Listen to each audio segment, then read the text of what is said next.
too many. Facebook. It's 3:00. Okay. I think we're ready.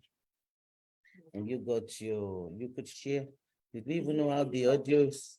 Let's try the audio out before we start. Okay, I think it's already live streaming. Are you unmuted? Let me unmute. And then you make your host. Make host. Okay, I just make you host. Okay. Just want to see how I sound. How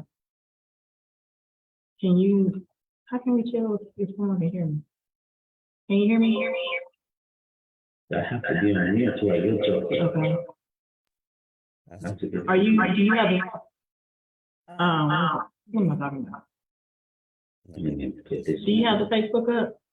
I can put it. See how it sounds on Facebook.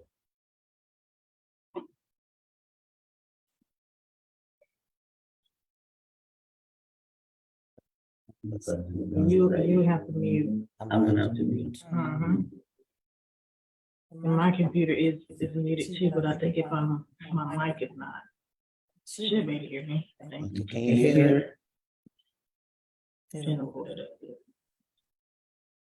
And do it yourself.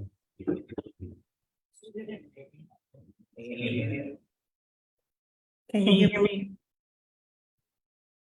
Testing 1, 2, 3. Testing 1, 2, 3. It's always a lag behind. Testing 1, 2, 3. Okay. It's always Testing 1, 2, 3. okay. Turn off that volume. Let me actually turn the computer off, the volume completely off, and then just watch the comments. Ready? I did. You want to turn your camera on? Do I need to turn it on if we're using that camera? I don't know if you see because I'm not sharing my screen. So do I need to have still? I will not be there twice. Yeah, but I don't think that'll work. Let's see.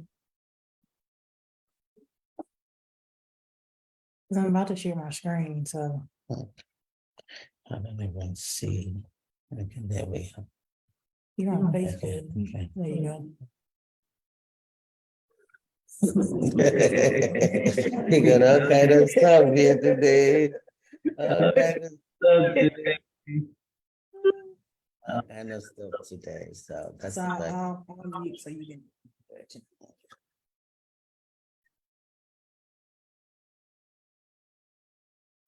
good afternoon, everyone. Welcome to the fiscal year 24 budget conversations.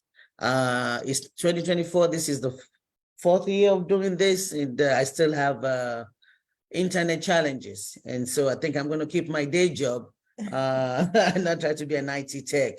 But I'm glad to be with you today, and I'm glad for everyone that is able to join. I have with me my colleague, Councilmember Kyonzte Toombs, who will be doing the going over the mayor's budget with us this afternoon. As we typically do at the beginning of the budget season, we take the mayor's budget, we break it down to what it is, what's in it, and what do we expect. And then we'll have a whole lot of series of conversation after that. I will share my calendar for the rest of the conversations, and you can take a look at it. And I hope you take the time every Saturday from 3 to 4 to join us. Next week, we'll be talking about housing, which is an important issue in our city. Before I hand it over to Councilmember Toombs, and thank you for joining me this afternoon, I want to take a minute to wish Bob Mendes and Sue Mendes a happy anniversary. I believe the anniversary is tomorrow. For the last couple of years, Bob typically would join me in this conversation, but this time around, he wants to spend time on his anniversary, and I don't blame him. My anniversary was yesterday, so happy anniversary, Bob and Sue. So FY24, the mayor has presented his budget, told us what he want to do. Thank you, Councilmember Toombs. Councilmember Toombs was vice chair for budget and then became the budget chair. So she's looked at this thing a number of times, and she can go with us in terms of what do we expect. So I'll hand it over to you. And basically what I need you to do for all of us is that budget book is so complex. It's a lot of information in it, and you just see a whole lot of numbers. So what I want you to do for us is just break it down. what does it entail? And so you have the floor. Once she's done with that presentation, we will open it up to question. I will ask you a couple of questions, and then we'll see if people on Facebook also have questions. So I encourage all of you, if you have any question, feel free to put it in the chat.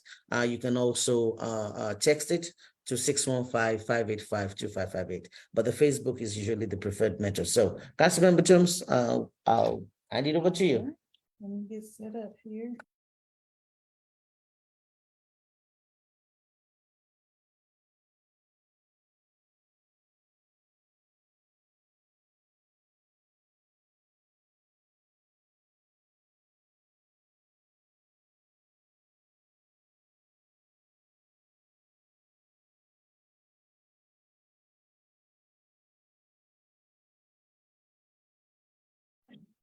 All right, I'm ready.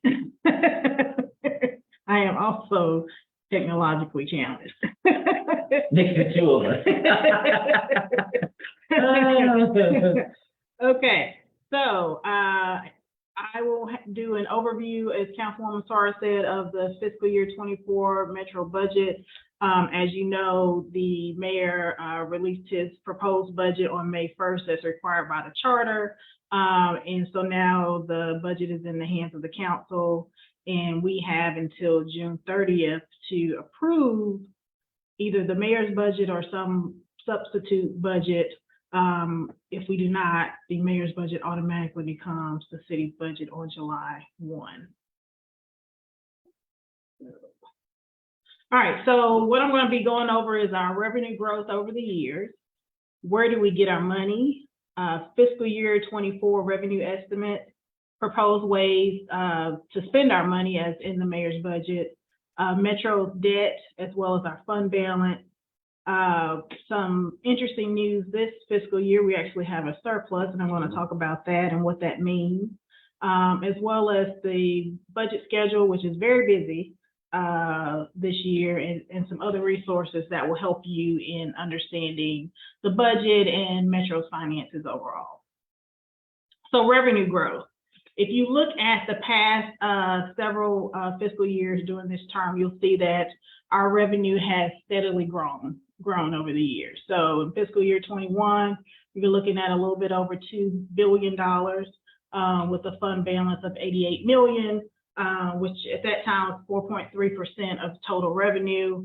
And at that time, we had a fund balance policy in place that had been in place for quite a while that required Metro to have at least 5% of the total revenue as fund balance. As you can see, that mark was not met that year. That was the year the comptroller came and told us we were in trouble. Remember.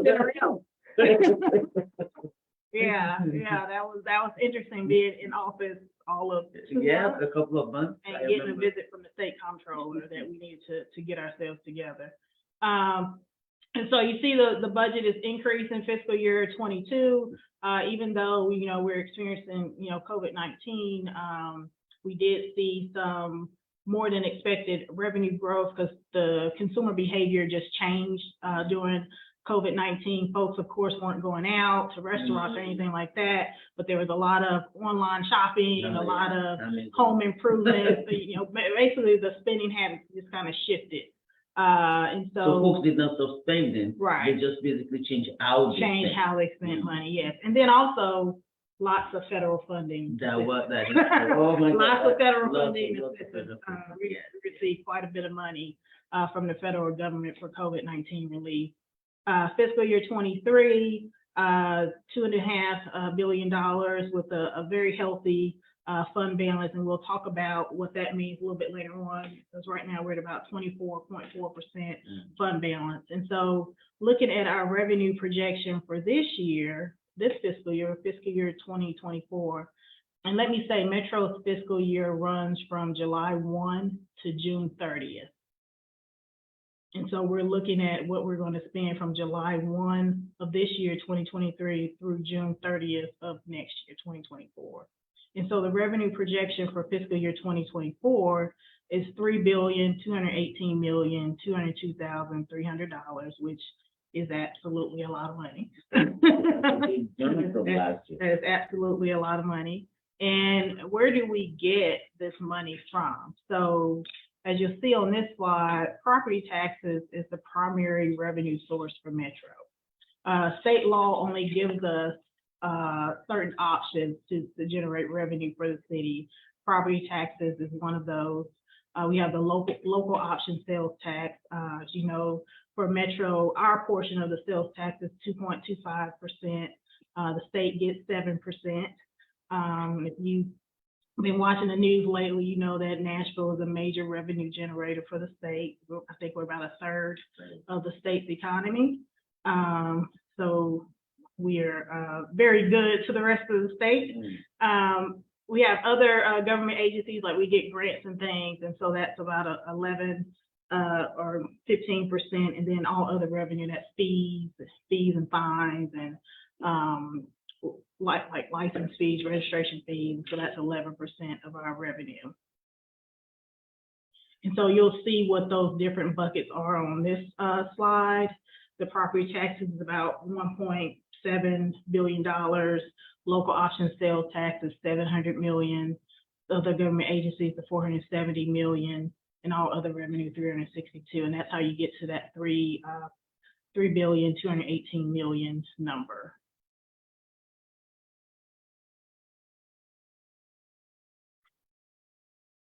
And I think when folks look at property taxes, they wonder, you know, they see all this development going on, and, you know, why is it, you know, when we look at, you know, potentially raising property tax rates, and that's not on the table for this year, but when there's a discussion about raising property tax rates, a lot of things that oftentimes people bring up, you know, all this development going on, you know, why do you need my money? You know, why does my tax bill need to go up? And I do want to say that with the property tax increase, most of that is due to new development. And when you're talking about existing properties, from year to year, we can only collect, the amount of money has to remain the same from year to year for existing properties. If we don't, as a city, raise the tax rate, then we can't collect more this year than we collected last year. So basically, the increase that we're seeing now, because as the rule states, we cannot collect more than what we collected from residents or property already in existence. Right. So if we see jump between last year property taxes this year, that will primarily be new development. That's new development, right. All right, and so our debt service this year, so we're looking at $409 million, $409,920,700, which is, excuse that dollar sign, 12.74% of our total revenue.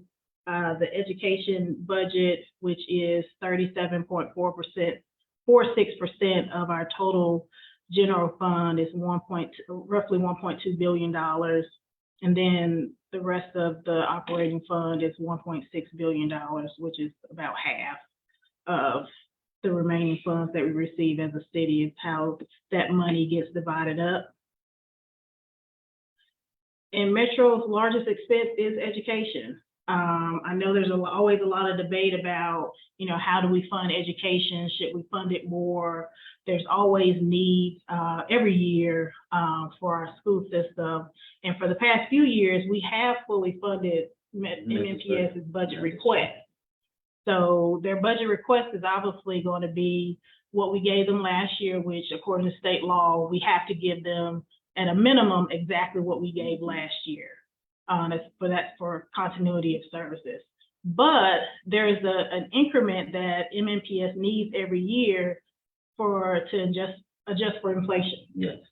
And so this year, that's called maintenance of effort. So this year, that's about $55 million, and that's a rough about 5% inflation. And so they need that money because they've got step increases for their certificated and support staff. They've got increased fringe benefit costs, and then, you know, fuel for the buses, you know, the cost of fuel has gone up. And then also, if you're familiar with the school's finances, you know that we have to pay for charter schools up front. That gets taken off top of the budget. And so as enrollment at charter schools increases, and as Metro across the board spends more money per pupil, then that money goes to, the charter schools based off the number of students that they have. And so MNPS has to have that maintenance of effort amount. Otherwise, they have to cut things, because that maintenance of effort amount allows them to maintain the status quo. And so if they don't get that, they have to cut in order to, have a balanced budget. So basically, if we look at last year's budget and what MNPS need to have, it should be last year's budget plus 55 million. Correct. But the mayor's budget actually put 99 million. Correct. And so there's some new expenses for MNPS. So there's step increases for all eligible employees. There's merit raises. There's 4% COLA for all employees. There's the universal free lunch, which is $8 million. There's an administrative pay study, which is $5.9 million. They want to make sure they're paying people, as close to the market as you can. When you're in the public sector, you're not going to make as much as you do in the private sector, but you want to get as close to as you can to how much people are actually worth, because you don't want them to leave. No, we don't, and especially not our teachers and our. And we did the pay study for teachers, 2 budget cycles ago, and that made Metro teachers. That was the last year, yeah, I remember. And that made Metro teachers the highest paid in the state. Of course, we could still do more for teachers, but we're trying to be competitive and keep our teachers. And then there's this new thing that I wasn't aware of, classroom associates. That's 10.8 million, and that's basically, I don't think it's necessarily a teacher's aide, but it's someone that's in the classroom that assists the teacher and can basically be a sub if the teacher needs to be out, because Metro schools, they're having a hard time finding substitute teachers. Yes, I got an email from a teacher saying the same thing, that we have times where people call in, things happen, and they're having difficulty. So this classroom associate will be somebody that will also be there. Right, it can be someone who is there. So if the teacher needs to be out, there's someone that can take over the classrooms. I know, at least in my kids' school, I know other schools as well, they'll split the students up amongst the teachers who are there that day. So if one 4th grade teacher is out, her class will be split up amongst the remaining 4th grade teachers. And the good thing is that for those that are watching, is that on May 27th, I'm going to have Frida Player with Education is going to be our conversation for that budget conversation. And so all of these things that relate to MNPS and to schools, we'll be able to talk to Frida and to some of the other people in MNPS about that in detail. But I think it's good for us as an overview to be able to know that we're adding 99 million, and this is what some of that is. So thanks for that breakdown. Right. And I just put this slide in here to show state contribution to MNPS, and obviously Frida, as a board member and the budget chair for MNPS school board, can get more into that. But it just shows how the state contribution has declined over time. Because Metro is considered to be a city, or Nashville is considered to be a city that has higher financial capacity than other smaller cities. Or cities that don't bring in as much revenue as Nashville. But you have to think about, we're going to take care of our students, right? And so we have to do that. Really, it's one of the first things that we need to do. And so that does take away resources from other things. Because imagine if the state contributed, 30, 40, even 50% of what we put towards schools, that would free up so much money to do other things. And I think we had this conversation a lot last year, and it always comes up, and it doesn't make any sense. And we'll talk about it with the MNPS, which is that as much as we bring to the state, as much money that we bring every year, the state keep cutting into what they give us. The good news is that, and just so people understand, is that when the state cut down, the Metro has to increase it because of that maintenance of it. And we don't want our schools and our teachers to be without. So we get to do that. But I don't know. So people talk to the folks at the state. We'll keep talking about it, and but I'll talk to Frida some more about it. And they have a really good slide. I think by the calculations used for that new, the BEP, I know it's changed. It's changed, But I think the contribution from the state should be closer to 40%, and it's at 21. Wow. Wow. So we're making up almost 20%. If they're supposed to do 40 and they're only doing 20, the Metro has to pick up the other stuff. And Right. that's just not right, because there's so much that we can still do for our schools with that 20%. Correct. Correct. Yeah.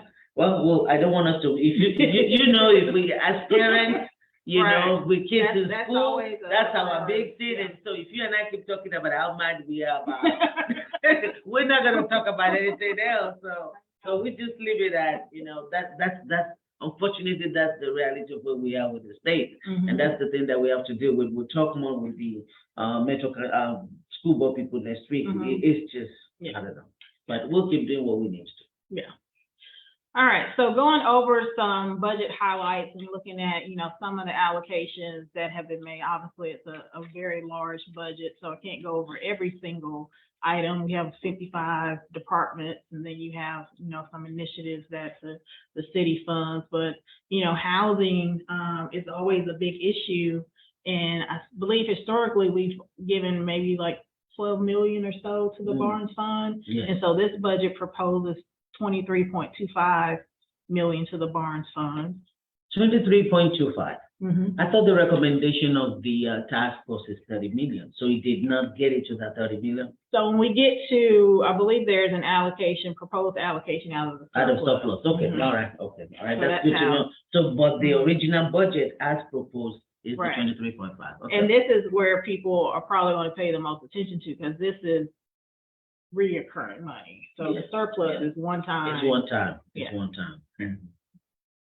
And so we're going to have a new Department of Homeless Services as of July 1. And so they're really ramping up on staffing that department and making sure they have what they need to get started. Also, 750,000 increase in Community Partnership Fund grants and 500,000 for housing and support services grants. Looking at health services, and that's looking at both the hospital authority as well as our Department of Health.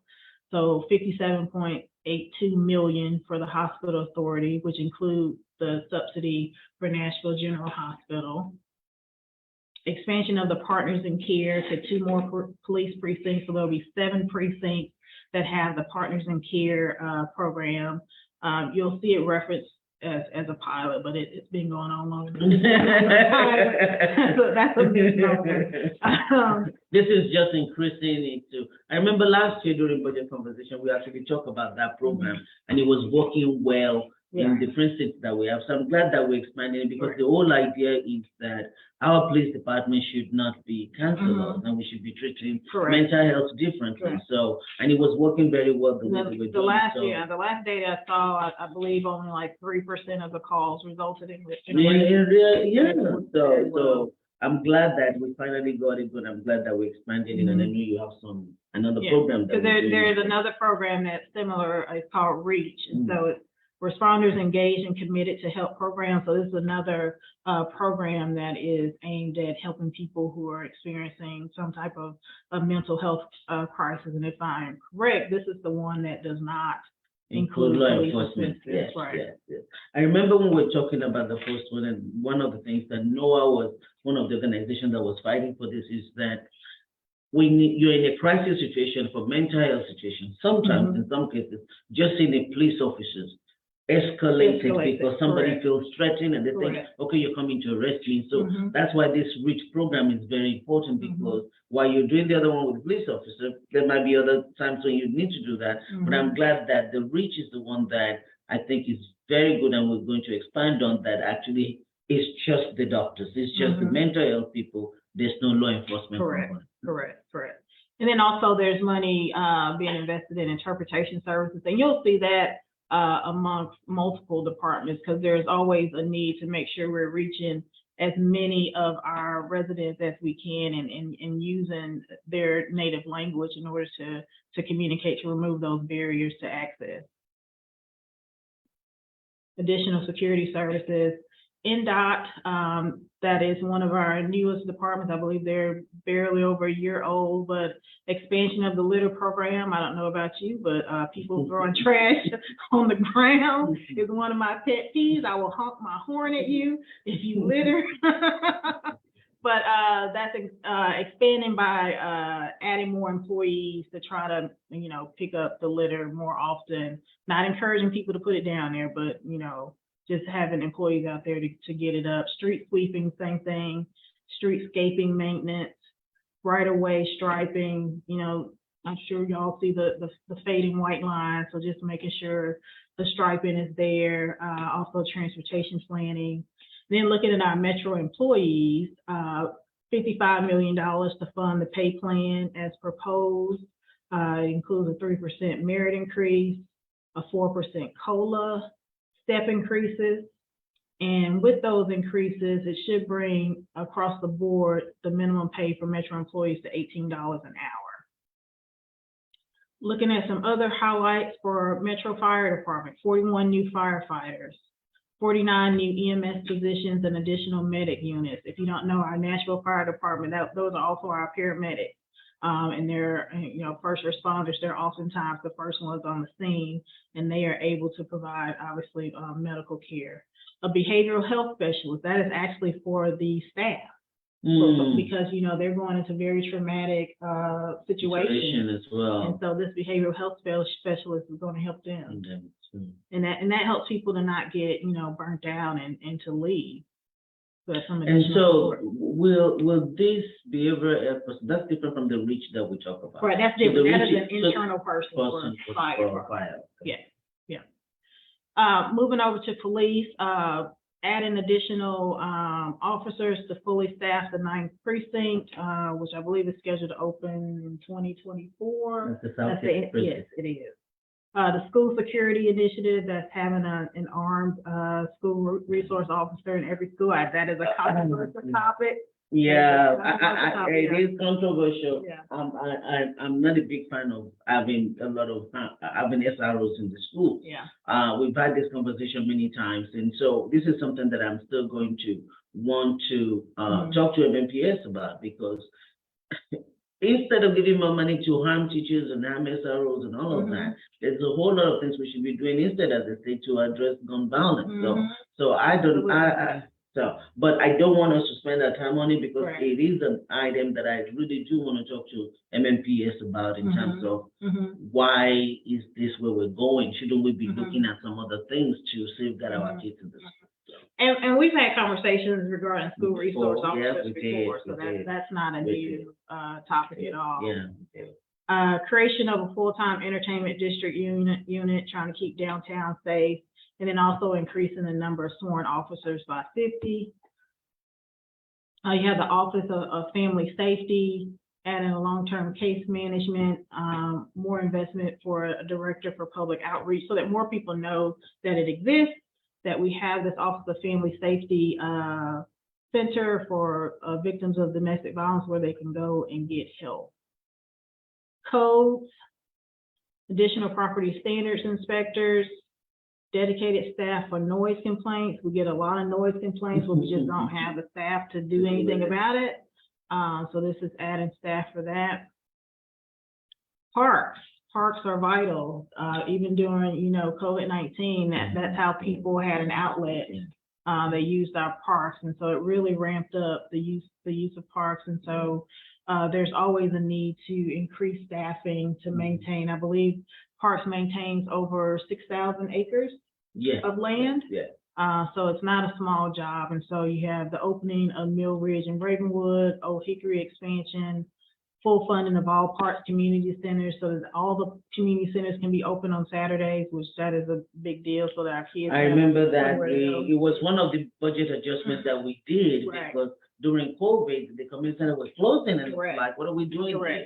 So I'm glad that it's now all community centers are going to be open when our kids need that outlet. So that's great. More further investments in parks maintenance, general services, creation of a fleet overnight service program to turn around fleet vehicle maintenance and repairs faster.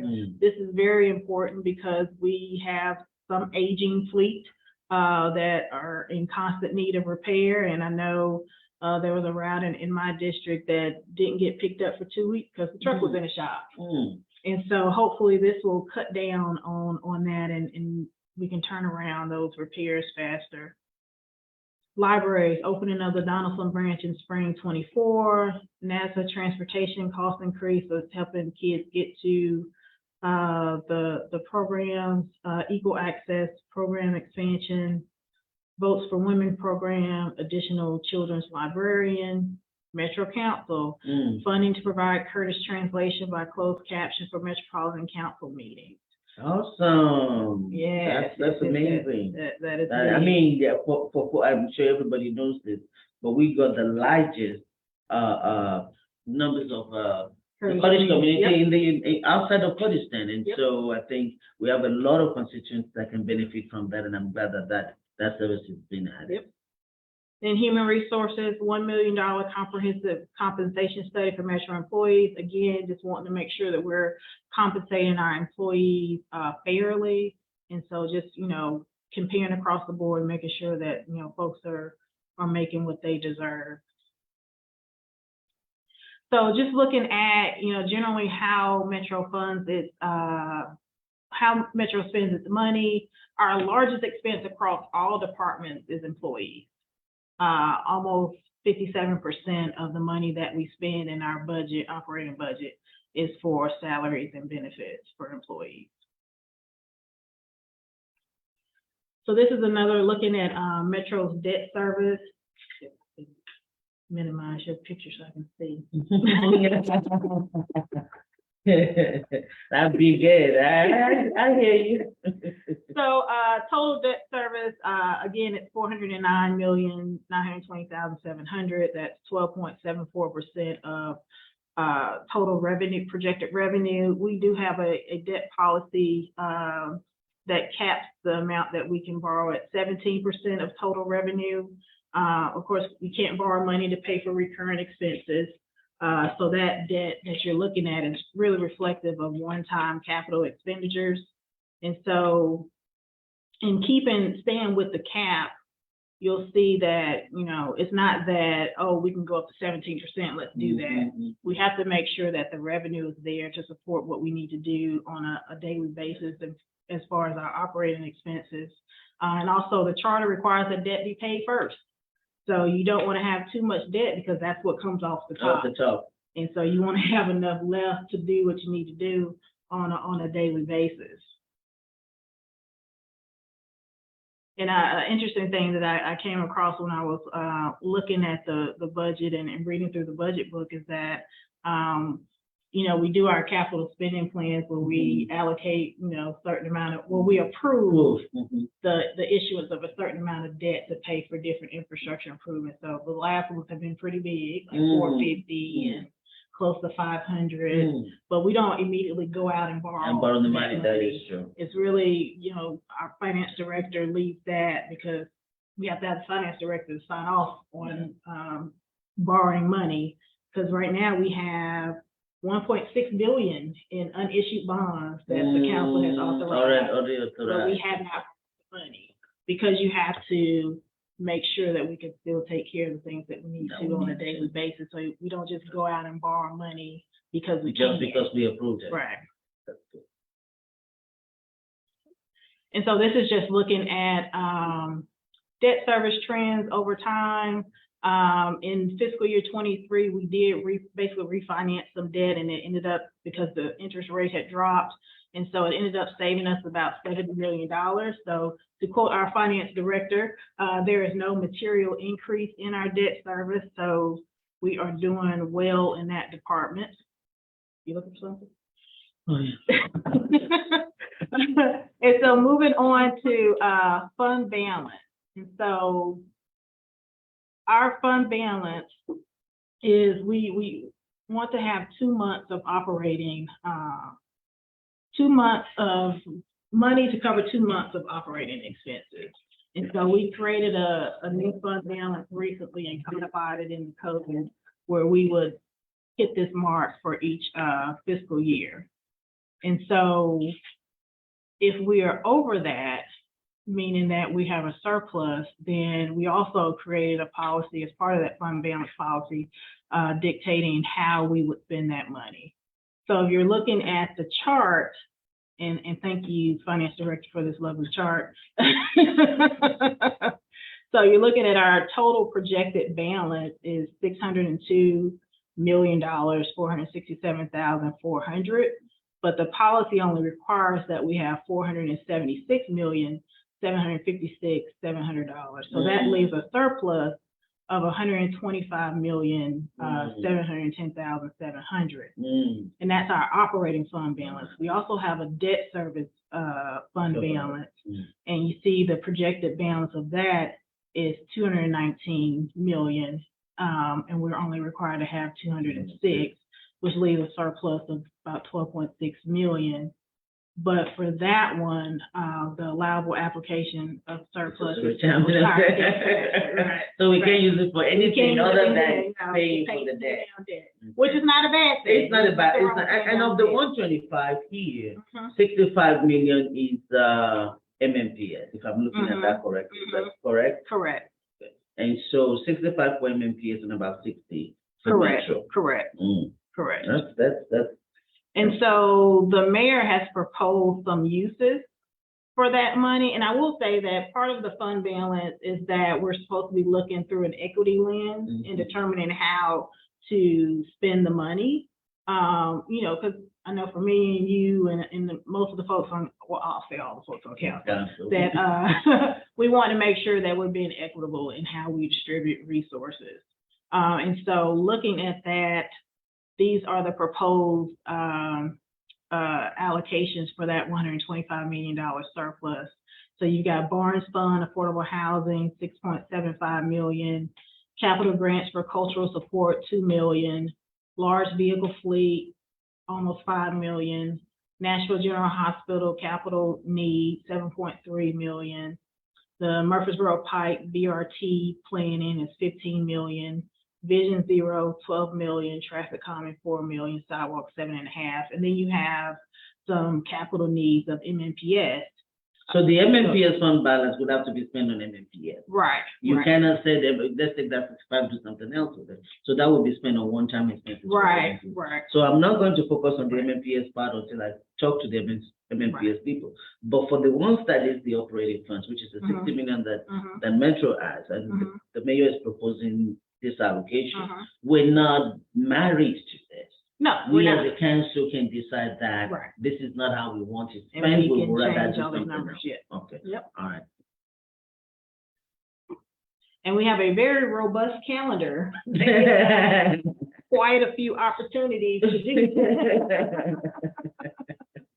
So our budget hearings start next week on Wednesday. And so that's just hearing, you know, from the different departments. And again, because we have 55 departments, we just don't have the time to hear from 55. But we do have them all do questionnaires so that we can still look and see, you know, what money they brought in, how they use that money, and then what's their request for this budget year. And there's a bunch of, if you look on the second part of the calendar, there's a bunch of work sessions for the Budget and Finance Committee, which any council member can come, but that's where we hash out, is this how we want to spend that $60 million? And then looking at the total budget, because we have historically, at least the past several budget seasons, switched some money around through the substitute budget. And then this page is just looking at different resources to help folks understand the budget. If you go to the Citizens Guide to the Metro budget, there's all the legislation. I even included a link to the MMPS budget presentation. I did a Metro Budget 101 series when I was budget chair for the fiscal year 22 season. I know Councilwoman Allen and Councilwoman Suara was vice chair at that time. They also did the budget series. Councilwoman Suara does this Facebook series every year. So there are plenty of resources to help folks to understand what's going on. And just to summarize, you know, the city continues to be in a good financial position. We have definitely come a long way in terms of fund balance. There's no proposed tax increase for this fiscal year. The mayor's proposed budget has a lot of good investments in Metro employees and communities. However, I always think that every budget can be made a little better. So I would encourage folks to engage with your council member, let them know, what you think about the budget, what you would want to change. That's really helpful when we're going into the budget sessions and thinking about what we want to change, if anything, but what we want to change about the budget and what amendments we want to do. And then here's my contact information. If you ever, want to ask me any questions, I am available. All right, thank you, thank you. I appreciate all of that. I think it was very detailed. And before I start asking questions, I want to go ahead and make sure that more people can share the screen so that I can go ahead and I wanted to share this. You got it? You should hit a share. All right. So let's see. I wanted to share this.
Stuff.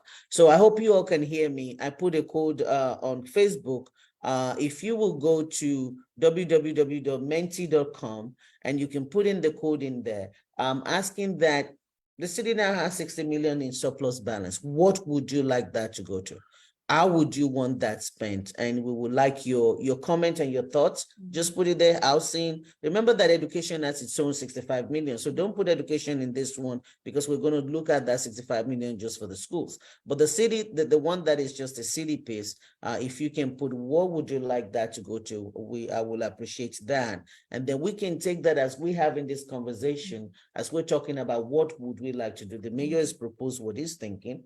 We're going to have to talk through what we want to do. I would love to have all of your comments and your support and see what exactly are the citizens looking for so that it can help us make a much more informed decision. So for those of you on Facebook, click on, I did not put a link, but I did put menti.com and put the code when you get there to be able to answer that question. I hope you will participate as we're talking and maybe even later after the conversation. In the meantime, if you have any question, if you have any comments, we welcome you to post those at this.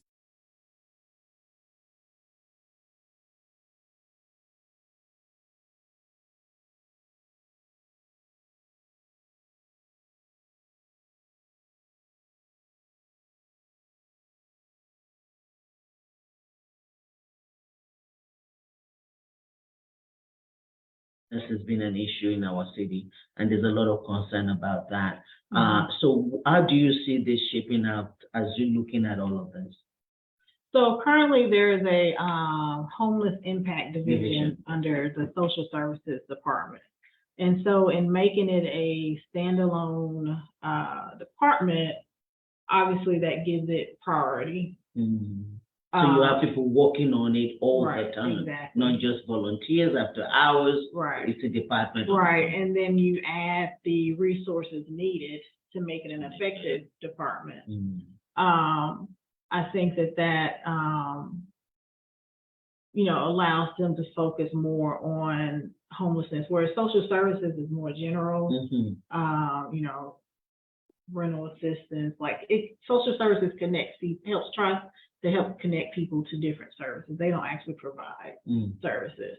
Whereas with the homeless impact division or with our unhoused neighbors, we need to be able to provide services to them. We need to be able to provide housing. And so having this department that has a housing first emphasis is going to help the city tackle our unhoused crisis more effectively. And I think that's because we'll be talking about housing next week, but I do know that when you're talking about housing, you have to look at different fronts and different outlooks. And so building housing is good, but keeping people home is very important. Taking care of our unhoused residents is also crucial. And we have to look at all of that collectively for us to be able to deal with. And we've done that $50 million investment, which has some different prongs to it. It's working with developers who have shovel-ready projects that we can kind of latch on to get some housing units. It's working with landlords to, accept vouchers. It's doing a variety of different things, the rapid rehousing, like getting people quickly into temporary housing while you're finding permanent housing. So it's a lot of different prongs to that. So going back to being more effective to have a department that can focus on that effort and how to build on it. I like that. I really do like that. And I think we have to, as a city, as we grow and we see all of this stuff, we have to, and we have a fund balance that is healthy. It's not when we were scraping and scratching. But now the whole point of all of this is to be able to use the money to help the citizens as best as we can. And I will touch on that fund balance again, because revenue grew way over what was expected. So that's why there's 125 million. That's not going to be typical. Yes. Our finance director said they were probably going to drop down to the normal revenue growth. So don't expect to see 125 million every year.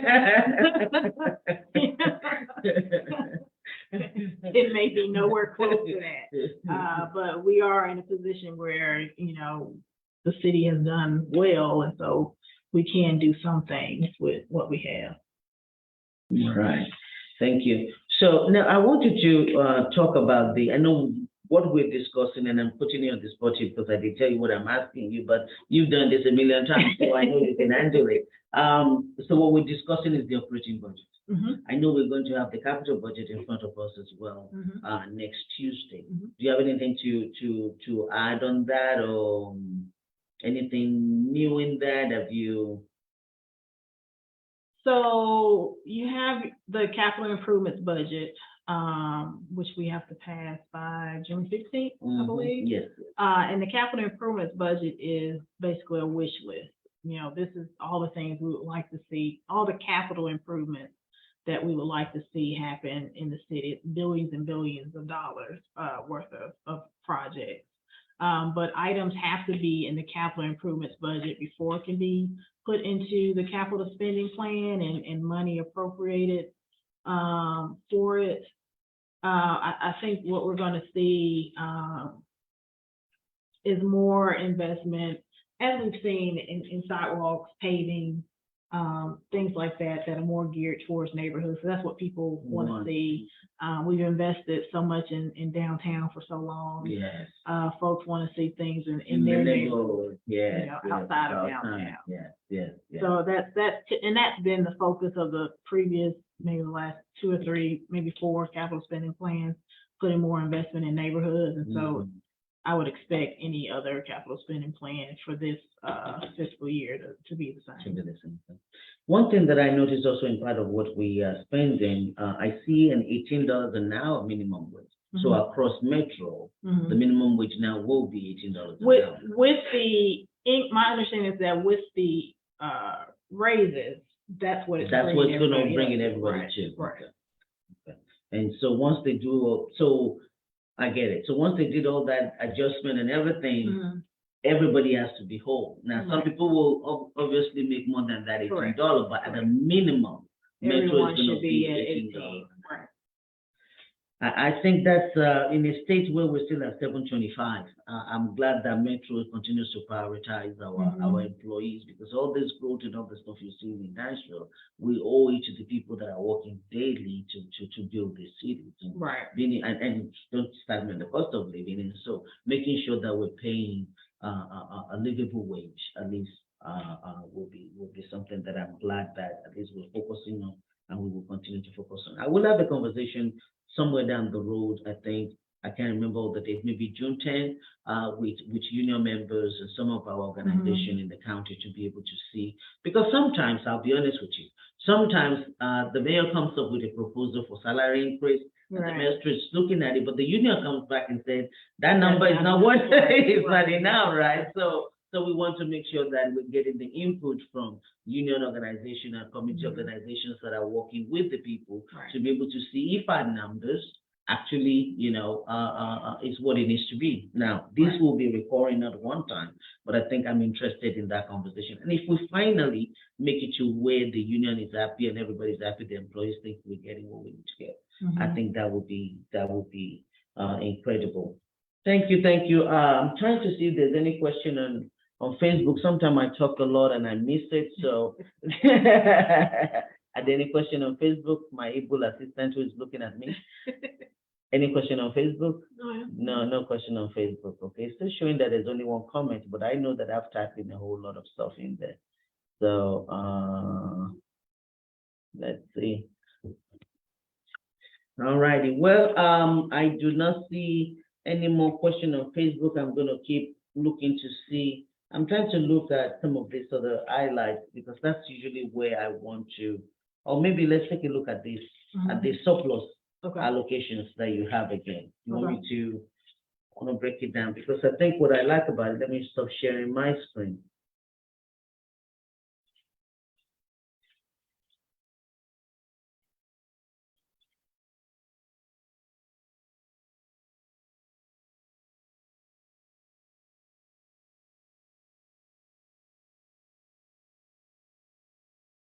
So this is the 6.7 million that it will now make bonds fund whole. Yep, that would make it the 30 That will million. make it the 30 million that is recommended. Okay, that is good. That is good. Now, this sidewalks for 7 million. Don't we deal with our sidewalks in our capital spending? We do allocate money for sidewalks and capital spending, but we can, that's part of the fund balance policy, is that we can use it. Now, because one time it's not operating. Right, So and we actually recently did that. too. We did about 85 million in capital expenditures. Yes. I wanted to make sure, one of the things that I try to do in the budget conversation is try to be the devil's advocate and think about what people will be thinking. And so if we're talking operating, while we're doing capital, so I wanted to make sure that we're touching on those points. And General Hospital, is this for the new project, or this is just to help them with their? This is to help them with their operating expenses. Okay. Yeah, I'm like, ooh, what kind of hospital do you do for 7 million? Oh, so the 7.3, that's their capital expenditures for fiscal year 24. That's equipment. I don't think you can build a hospital for 7 million, but hey, if we can show, why not? So folks, I will appreciate if we put in that the mayor's proposed spending on the screen again for you to be able to look at it. If you do agree that's the way it should be, then that's fine. You can put your comment in there and say that looks good, let's go. If you think it should be spent on something else, you're welcome to put your comment in that as well. And I think did you talk about people attending those hearings? And I was going to mention public hearing is Tuesday, June 6th. So that's folks' opportunity to come and say whatever your opinion is on the budget, what you want to see on the budget. We will sit there for as long as you talk. We've been there till 5:30. I remember that one. But we will sit there for as long as you want to talk. And if you can't make it to the public hearing, You can council members at nashville.gov. You can email us.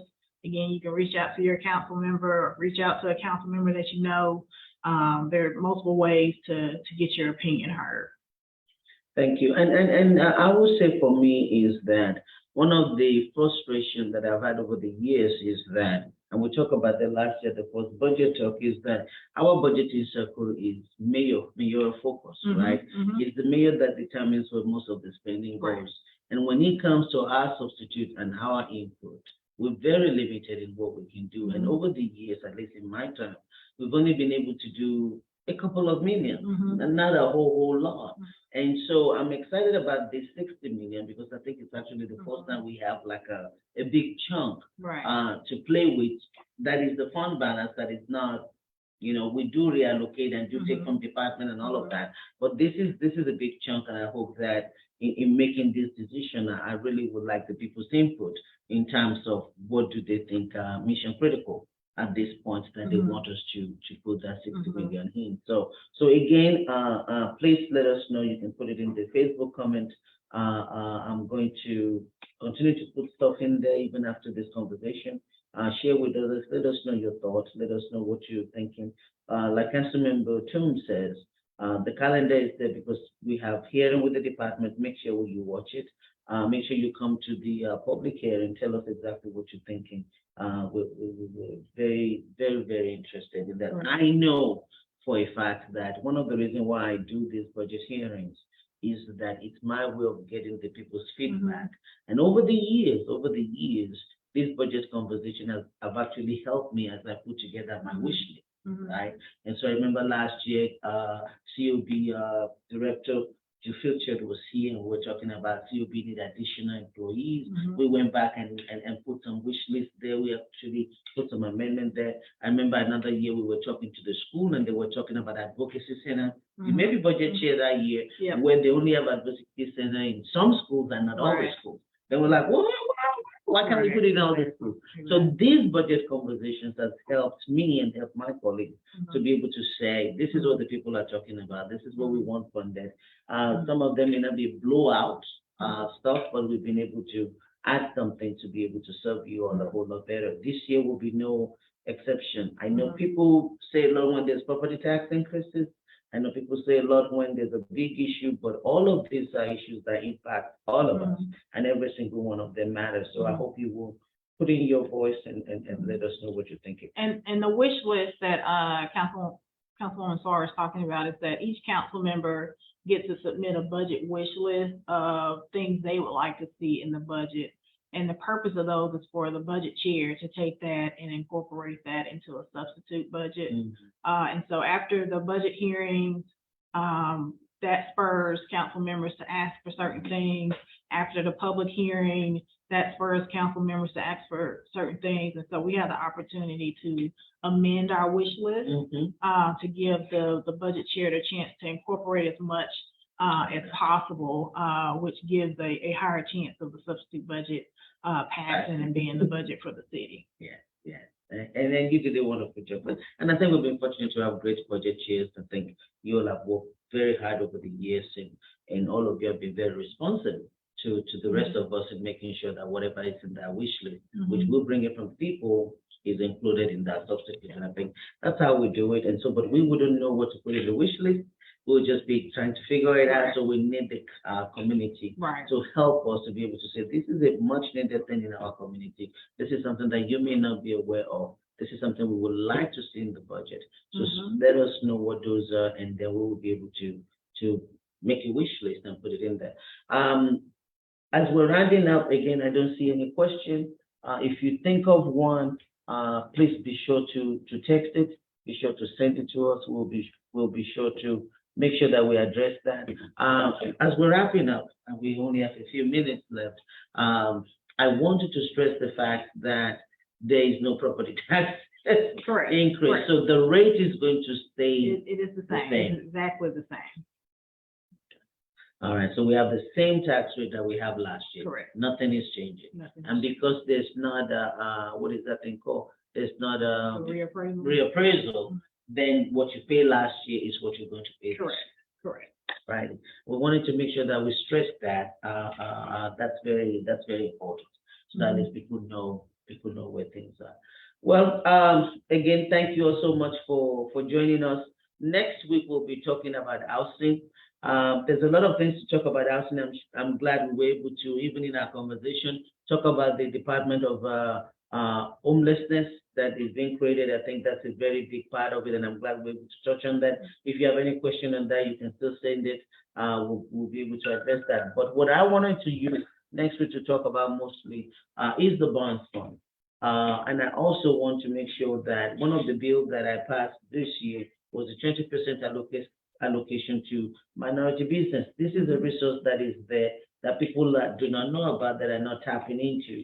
So we want to spend some time next week with Ashley, with the bonds fund, to be able to go over, if you're a developer, you're trying to get into that business, how do you do that? How do you make use of that 20%? What do you need to do? Where do you need to go? How do you apply for bonds fund? I think part of increasing housing is making sure that we also have people that can do it. It cannot just be 6 or 7 developers. It has to be a whole lot more people. That way you can increase your inventory. And so that's what this is supposed to do. And in my conversation, a lot of people are like, we want to do it, we don't know where to start. We want to do it, we don't know, or we're competing with big companies and the big companies get it. That's the point of putting the 20% aside, so that the small companies can join in the creation of housing, and we can have different type of housing available for everybody. So that's part of what we'll be talking about next week. And I hope that if you know anyone, or you're interested in getting into the housing business, or want to know about how to produce more housing, or you have questions about housing generally, I hope you will join us next week for the budget conversation, Saturday from 3 to 4. The week after that, we'll be talking about education. Our focus will be on the MMPS budget, the MMPS surplus fund balance, but also the spending on the security for the school. The governor is talking about a whole lot of army schools and all of that with this attempt to do something, but I think they're not doing the right stuff. What they're doing is, I don't believe, is the solution. And so I want to talk to MMPS and MMPD about how do we keep our kids safe within this budget that we have. Again, thank you all for spending your time with us, and a happy anniversary to Bob and Sue, and a happy Mother's Day to all the mothers out there and all the mother figure. I know a lot of women in my life that don't have their own children, but step in to help my kids and help other kids in the neighborhood. And so to all of the mothers, thank you for all that you do. And I hope you all have a wonderful, wonderful, wonderful Mother's Day tomorrow. Thank you all so much. I will see you next week. Thank you, Councilmember Toombs, for spending your Saturday with me. You killed it. Thank you so much. I mean, you know this number as well as anybody else, so you broke it down. We got a lot to talk about. So I appreciate you being with me, and thanks for all that you do on council as well. All right, guys. Thanks, everyone. You have a nice, enjoy the rest of your weekend.